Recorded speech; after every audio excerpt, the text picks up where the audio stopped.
have a union strong enough or a government that cared enough to look out for him. He was on his own. Over the last century and a half, we have done so much to change that. All of those fights required going up against powerful special interests. I think about the lesson that any union organizer knows.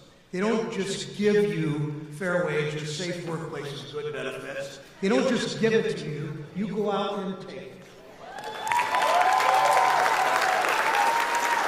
That's how progress is always working. Wall Street and corporations just didn't say one day, you know, people work so hard out there, we ought to have Social Security, and we ought to have an 8-hour day and time and a half and a ban on child labor. No, we fought for it, we demanded it, and we got it. And the big insurance companies just didn't all of a sudden say, a lot of people are sick. We ought to provide seniors health care. No, we fought for it, we demanded it, and we got Medicare.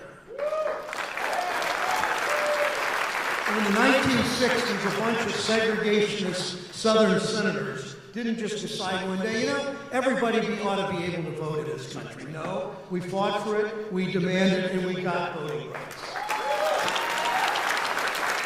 And then last year, politicians didn't all of a sudden say, you know, we really ought to stop interfering in women's personal health care decisions. Of course not. We fought for abortion rights in Ohio, we demanded it, and we got it.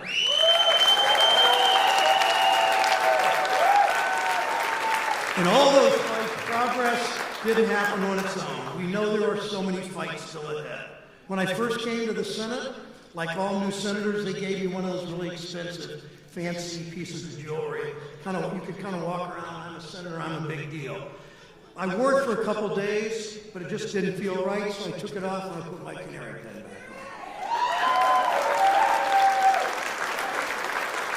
on. And I've worn that canary pen every day since. So tonight, nothing changes. I don't take off this pen. I'm not giving up on our fight for workers, and I know you won't either. Thank you.